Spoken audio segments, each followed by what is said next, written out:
Tengo el honor de ofrecer la palabra al excelentísimo señor Donald Ramotar, presidente de la República Cooperativa de Guyana.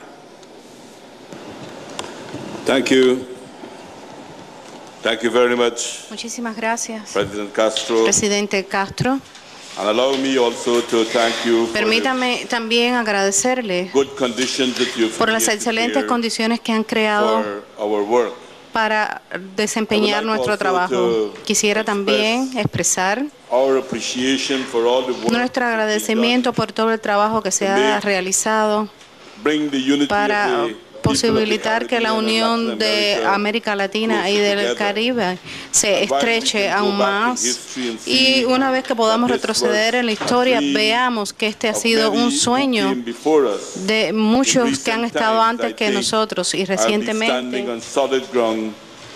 estaré en posición muy sólida si menciono el nombre del compañero Fidel Castro, de Lula y de Hugo Chávez por el trabajo que realizaron en aras de llevar este sueño a la realidad. Nos reunimos en esta ocasión en Cuba, cuyo heroico pueblo ha estado presionado por el bloqueo que ha existido sobre este pueblo por más de 50 años. Este pueblo ha hecho grandes logros para construir una sociedad basada en la amistad y en la solidaridad, y ha contribuido también considerablemente en nuestra región en construir un capital humano y en crear para todos nosotros toda una serie de recursos que nos ayuden en nuestros empeños de desarrollo. Pero Cuba no solo ha contribuido con nuestra región, sino también con otros países en desarrollo de todo el mundo. Y ha ayudado a estos países muchísimo para desarrollar a sus pueblos y sus capacidades. La reunión de la CELAC en esta ocasión, o sea, nos reunimos en un momento en que vemos el mundo y vemos megabloques de desarrollo en diferentes partes del mundo, y por consiguiente esto nos da a nosotros la responsabilidad de unirnos para maximizar los beneficios de nuestros recursos y del talento de nuestros pueblos para darle a los mismos una mejor calidad de vida. Esta reunión es un paso bien necesario para que nos relacionemos de manera más amplia, cada vez más como un bloque, y que nos veamos como un bloque único y unido. Debemos, por consiguiente, ser conscientes de muchos de los retos que estamos enfrentando en este momento. Nos hemos identificado y nos hemos puesto a reflexionar sobre los temas abordados en esta reunión, que son la pobreza, la desigualdad y el hambre. Por supuesto, hemos avanzado ostensiblemente en reducir la pobreza en las cifras que se han mostrado como más de la mitad en un periodo bastante reducido de tiempo. Y hemos reducido el hambre aproximadamente en esa misma cifra. Guyana, en ese sentido, como mi colega de San Vicente, somos uno de los 18 países que han sido reconocidos por las Naciones Unidas, la FAO, como uno de los países que no solo ha reducido la pobreza, sino que también hemos aumentado los niveles de nutrición de nuestro pueblo. Sucede en estos momentos, lo cual reviste una gran importancia. No obstante, una vez que nos felicitamos por reducir la pobreza, Sabemos que la absoluta pobreza, y somos conscientes de que no sería así, dado que las cifras que hemos visto siguen correspondiendo a la desigualdad de la pobreza relativa. Pobreza relativa que permanece como un problema enorme en estos momentos. Y ha aumentado y por supuesto está directamente vinculado a la desigualdad. La pobreza relativa reviste tanto peligro como otros aspectos en la estabilidad política, en la creación de las crisis y la pobreza, como la pobreza absoluta. ¿Cómo entonces podemos explicar la elevación de algunos tipos de figuras criminales, si las personas viven en algunas ocasiones en pobreza absoluta? Y muchos de nuestros jóvenes continúan imbuidos en el tráfico de drogas, en la prostitución. Y pensamos claramente que debemos centrarnos en la pobreza relativa y en abordar la desigualdad, puesto que son elementos muy importantes para todos nosotros en enfrentar la pobreza absoluta. La distribución, por consiguiente, es un aspecto muy importante que debemos considerar. Y entonces, ¿cómo podemos distribuir nuestros ingresos y las riquezas que producimos para que podamos reducir la pobreza relativa? Según nuestras experiencias, nos estamos concentrando muchísimo en el sector social dentro de nuestras sociedades. 30% de nuestro presupuesto va al sector social y hemos podido lograr la educación primaria universal y estamos bien cercanos a lograr la educación secundaria universal. Somos también bien conscientes de este nuevo mundo en que estamos viviendo. Precisa de que las personas reciban las herramientas para poder defenderse en estos nuevos tiempos. Por eso hemos desarrollado programas para tratar de asegurar que todas las familias, independientemente de sus circunstancias económicas, puedan acceder a las tecnologías de la información y que puedan aprender a utilizar y a tener una computadora en sus hogares. Promovemos la salud gratis, así como las mejores condiciones sociales como pensiones y otros elementos para las personas.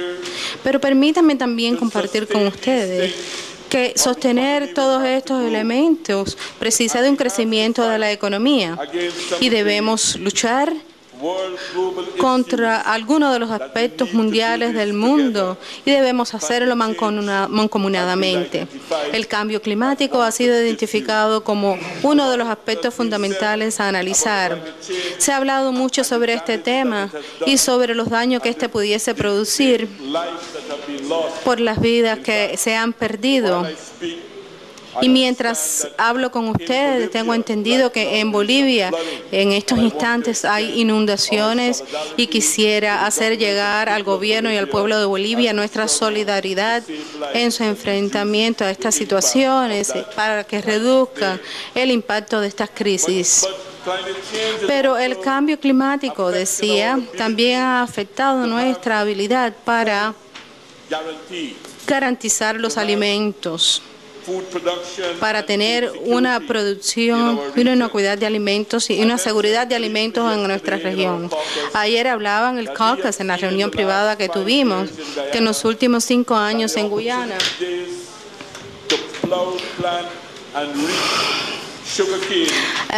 tuvimos oportunidades de analizar que en los últimos años hubo una reducción de producción de azúcar en estos momentos, lo que significa que hemos presionado, nos hemos visto muy presionados para hacer que los productos, los crecimientos, las plantaciones, pues sigan con su ritmo adecuado para lograr los niveles que queremos.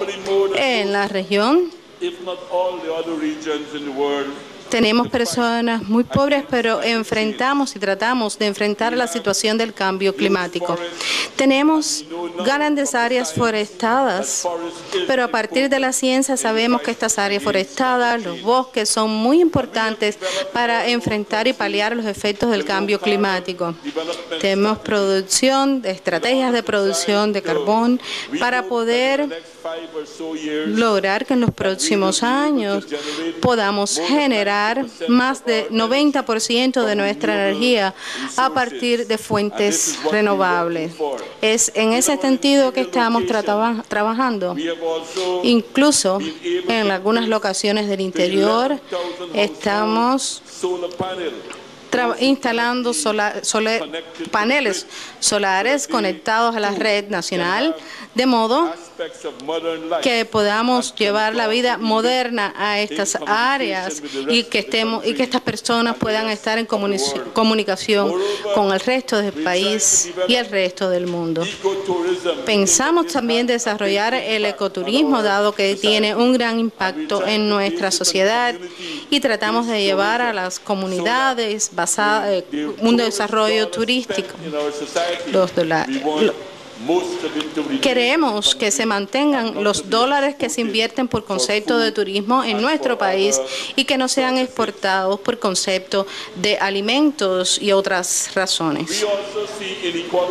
Vemos también la desigualdad, no solo entre las personas de diferentes países, pero la desigualdad, sabe usted, está también entre naciones y entre nosotros mismos.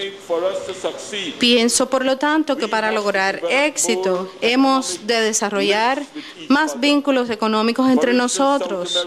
Por ejemplo, América del Sur, Centroamérica, tienen posibilidades considerables en la producción de alimentos, y la región del Caribe, per se, y según las últimas cifras que vi, importan más de 4.000 millones de dólares por concepto de importación de alimentos. Este mercado está justamente ahí en un continente que contribuye a la producción de alimentos y no estamos aprovechándonos de nuestras posibilidades. Debemos encontrar alternativas para obtener alimentos más baratos o de una producción de alimentos más barata para nuestros pueblos. Pero también debemos analizar cómo ayudarnos de un modo mutuo para llegar a pasos superiores para que esta integración tenga sentido y nuestros pueblos puedan reconocer esa importancia. Otra de las cosas que pudiéramos hacer, por ejemplo, es tener una base de datos común. Tenemos diferentes instancias, Mercosur, CARICOM, tenemos diferentes tipos de organizaciones y tenemos un plan de acción o estamos trabajando separados. Debemos analizar, hacer un análisis, puesto que este trabajo por separado es mucho menos económico. Debemos entonces trabajar de conjunto por nuestra región, lo que nos ayudará a reducir los costos de nuestras industrias, de nuestros negocios, nos ayudará muchísimo para aplicar nuestras tecnologías y nuestras fortalezas para poder transformarnos adecuadamente en este sentido. Sé que se ha mencionado anteriormente que la infraestructura es muy importante para la integración y podemos ver que nuestra región va más hacia adelante en aras de vincular nuestras infraestructuras. Hay más carreteras, más vuelos, otras infraestructuras. Es preciso que las desarrollemos para que seamos más avanzados económicamente. Pienso que nuestro bloque debe trabajar más unido como bloque. De vez en cuando analizamos lo que hacen algunos países individualmente, pero la crisis financiera y económica mundial ha tenido una influencia considerable en nuestra región. Y por lo tanto, necesitamos tener una posición común en algunos de estos aspectos. Por ejemplo, durante el pico de estas crisis en el año 2008, se desarrollaron muchas conversaciones sobre el control y regulación de las instituciones financieras, porque hubo una carencia de control de dichas instituciones que provocó casi la bancarrota en muchos casos de bancos muy importantes. Ahora que la crisis está un poco más paliada, ya nadie habla de esas regulaciones y todo esto parece que se ha olvidado, que ha sido tirado, y pensamos que a través de CELAC podemos alzar nuestras voces sobre estos aspectos, puesto que somos nosotros, aun cuando no seamos responsables de la crisis. Pienso que muchos de nuestros países siguen sufriendo los efectos de esta crisis. Debemos entonces alzar nuestras voces con más ímpetu y hablar de estos asuntos. Nuestras organizaciones han sido construidas en los principios de la solidaridad y hemos expresado nuestros puntos de vista en esta mesa sobre el colonialismo y en nuestro interés de luchar contra el colonialismo en nuestra región. Hemos identificado los derechos de las Malvinas como una de las áreas del enclave del colonialismo. Pero también tenemos que alzar nuestras voces sobre un tipo de colonialismo, el neocolonialismo y la opresión que existe en Palestina en estos momentos. Porque si en cualquier área el colonialismo persiste, pues eso haría que nos uniéramos más en nuestras luchas. Lo que está ocurriendo actualmente en Palestina es una violación de la situación de la humanidad. Recientemente, uno de los líderes africanos expresó: lo que está sucediendo en Palestina es peor que cualquier hecho que haya ocurrido, incluso bajo el apartheid. Los medios de comunicación no escuchan estas palabras, no reportan lo que está ocurriendo allí y están permitiendo que esto siga ocurriendo en diferentes formas.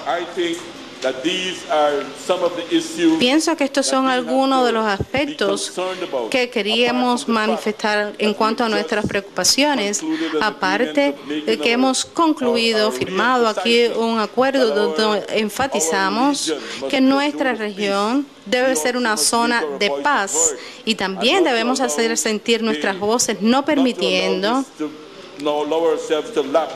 que quedemos atrás en cuanto al rechazo de la producción de armas nucleares en el mundo y promover la paz mundial. Una vez más, señor presidente, permítame agradecerle por la cálida hospitalidad que se nos ha profesado y por los aportes del pueblo cubano en construir y desarrollar la solidaridad y la fuerza para el pueblo del Caribe y América Latina. Muchas gracias.